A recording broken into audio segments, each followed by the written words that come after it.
Hi everyone, thanks for tuning in again. This is Mrs. Kirk for going over Algebra 1. We're doing 10.9 Graphing Quadratics Review. So for this, what I'm going to do is actually recommend that you pause the video at any point in time. What I'm going to do today is take questions from your homework 10-9 and just kind of work through them. So if you got 10-9 100% correct and you don't have any problems with that homework, you can just go ahead and just skip this video altogether. Or if you had questions on like problems numbers 3 through 6, I'm going over number 4 and number 6 here. So I'd recommend that you copy these down. As a matter of fact, actually, I would recommend that you copy all of these questions down into your notes so you have them to refer back to. So the first thing I'm going to do is go over question number 4 here. It does say to write in vertex form, and in parentheses I wrote down CTS. CTS stands for complete the square. So I want to go through with you how to complete the square. Also, this video is going to be in landscape mode. Somebody in my other class recommended that I try to take a video in landscape mode instead of portrait, so they could see the entire page better. So let me know how this goes for you. If you prefer portrait mode, send me a Wits mail, or if you prefer this mode, send me a Wits mail, or just make a comment on my YouTube link here, and I'll see that. All right, so the first thing I want to do is CTS for this question. And as a recap for CTS, the first thing you do is move that 24 over to the other side. So I'm going to subtract 24 to both sides because you move that constant over. So I get y minus 24 plus a blank is equal to x squared minus 16x plus a blank. Now, as a recap, to figure out what number goes in that blank, you take half of the middle term and you square it. So I'm taking half of negative 16 and I'm going to square that.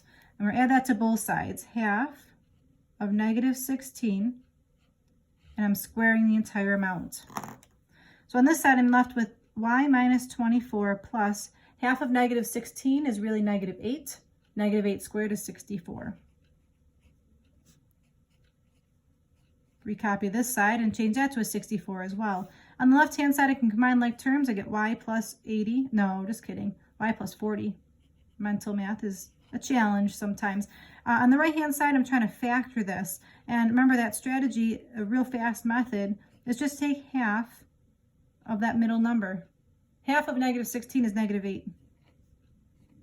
So again, these are my notes. So I'm going to take some something on the side here. This number is really half of negative 16. That'll work every time. Just take half of that middle number. All right, finally, to put this in vertex form, I'm going to move that 40 back over to the other side, and part A will be complete for this question. Y equals parentheses x minus 8 quantity squared minus 40. And that's your part A for this question number 4. I'm going to slide this a little bit. Part B says to analyze. So analyze, first thing I want to do is list the basic function. The basic function is y equals x squared. Second thing I notice is there's a minus 8, so that means it's going right 8. And step 3, I see the minus 40, so it goes down 40. Last part, part C, says state the roots. So that's roots. That's analyze. And what was the last one? This was CTS. Okay, so, all right, so how do I find the roots here? All right, I'm going to slide this up a smidge. So to find the roots, I take my answer from part A, and instead of y, I'm going to put 0 in place. So 0 equals parentheses x minus 8 quantity squared minus 40. And I need to solve this. So I'm going to try to solve this. To solve this, I'm going to add 40 to both sides. And again, pause the video at any point in time. So this would be a good chance maybe to pause the video and see if you can figure out how to solve this. 40 equals parentheses x minus 8 quantity squared. Now I'm thinking about how can I get rid of the squared. To get rid of the squared, I can square root both sides. So the radical and the squared cancels out. The square root of 40 turns into plus or minus radical 4, radical 10. The x minus 8 comes down. The square root of 4 is really 2. So this becomes plus or minus 2 radical 10 equals x minus 8. And to finish this question off, you just want to add 8 to both sides. So I have 8 plus or minus 2 radical 10 equals x. Those are the roots.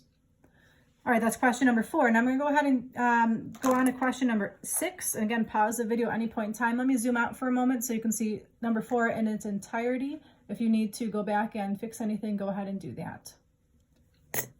Question number 6 here, I'm going to draw a dividing line so I don't crowd my space. Let's see, first part is the same thing. I'm going to try to complete the square. But one thing I'm noticing in this question is that there's this number in front. So I'm just going to write down, be careful of that. All right, so I'm going to move over the 46 just like I did in the last question, just to start off. I have y minus 46 plus a blank. Because of that -4, I need to factor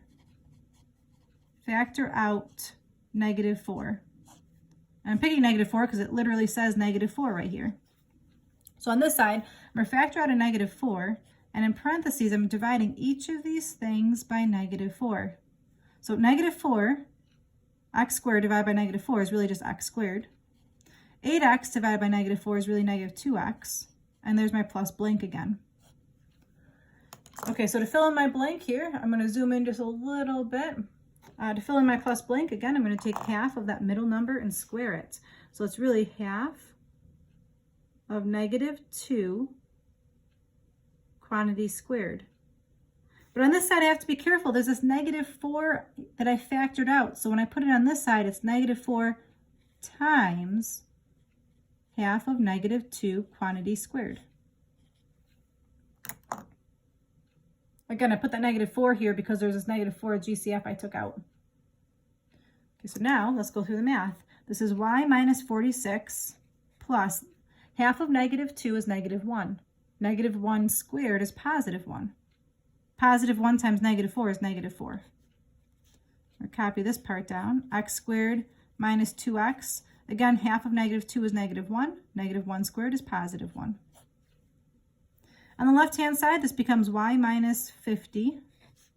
On the right-hand side, I can work on factoring this. It becomes x minus 1 quantity squared. I know it's a -1 because I just take half of that middle number. To finish this off, you just add 50 to both sides. So I'm left with y equals -4 times parentheses x minus 1 squared plus 50. That's my part A. I used completing the square to put this in vertex form.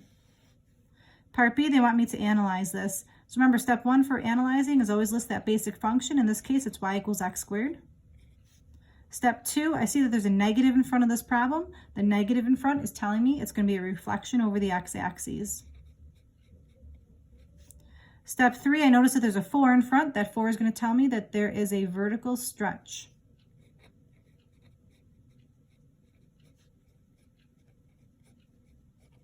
Of 4. The -1 is telling me that it's going right 1.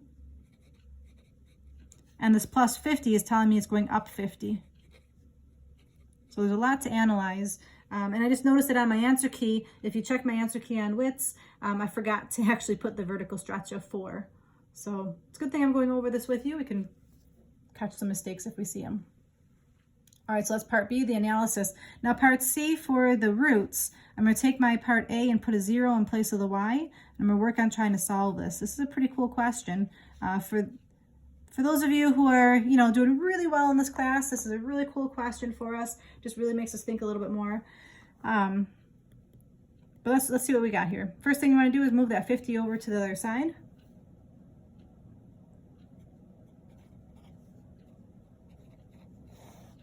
And then this is a tricky spot. We didn't do this in question number 4. I'm noticing that there's a number in front of the parentheses. And with this number, what I want to do is I'm going to divide both sides by that number to cancel that out. -50 divided by 4 does not divide out nicely. I'm just going to say negative over negative is positive. And let's leave it as 50 over 4 just for the time being. Okay, I'm trying to solve this for x, so the last thing I can do is square root both sides. The square root and the squared cancel out. Now the reason I left it as this is because now it becomes plus or minus, the square root of 50 breaks into 25 and 2. On the bottom, the square root of 4 is just 2. And to finish this off nicely, I'm going to go ahead and add 1 to both sides. So my answer is 1 plus or minus. The square root of 25 is 5, radical 2, and then that 2 just stays where it is. So those are my roots. It's looking kind of messy here. But also notice it's 1 plus or minus in this fraction. So don't put it all over 2. Only the 5 radical 2 goes over 2. All right, so that's question number 6 from that review sheet. And there's only 2 more I want to practice with you, so just bear with me here.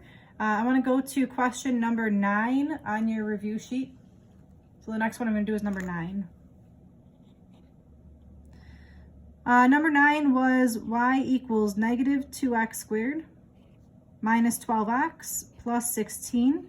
And part A says find the axis of symmetry. So I just want to go over this with you. This was the last thing we covered before we had the break. The axis of symmetry formula is x equals negative b over 2a. So I can just plug in what I know. X equals negative, well, b is negative 12, so put negative parentheses, negative 12, over 2 times a. A is the number negative 2. Just do a little bit of algebra here. This becomes positive 12 divided by negative 4. So x equals negative 3 for my first answer. Part B says find the turning point algebraically. So if you recall, to find the turning point, if you're thinking about this, just go over some things here. This is a negative x squared. I know negative parabolas open up like a frown. We just figured out that the axis of symmetry was x equals negative 3. I'm looking for this turning point. This is the coordinate negative 3 comma something. To figure out that something, I'm going to take negative 3 and plug it back in my original problem. So it's y equals negative 2 times negative 3 squared minus 12 times negative 3 plus 16. Now would be a good time to pause your video and see if you can use the calculator to figure out what that equals. So I'm going to type it on my calculator. Negative 2 parentheses negative 3 squared minus 12 parentheses negative 3 plus 16. 34. So just type it all in your calculator in one move. Definitely practice that to make sure you know how to do it. So 34. So my turning point is the number negative 3 comma 34.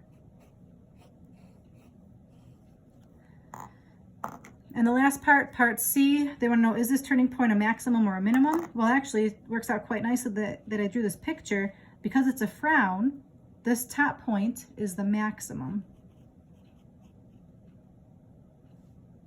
And you can write down because it's a frown. All right, that's question number 9. The last question I want to cover with you today would be question number 14, I think would be a good one, and then we'll be done for the notes for today. So thank you for bearing with me for these 4 examples. Please take time to pause the video, go back, and write down these 4 examples in your notes. So here's my question number 14 from your homework. They had a picture drawn, so I'm going to just go ahead and draw a sketch of what this picture might look like. This was already on your homework, but just take a quick second to draw this. The picture looks something like this. It's a parabola, and the important parts are these parts right here. This is the number negative 1, and this is the number 5. And the question says to write the equation of this graph.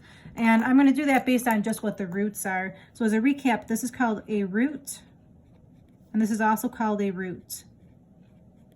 So to write the equation, I'm going to go ahead and say y equals parentheses.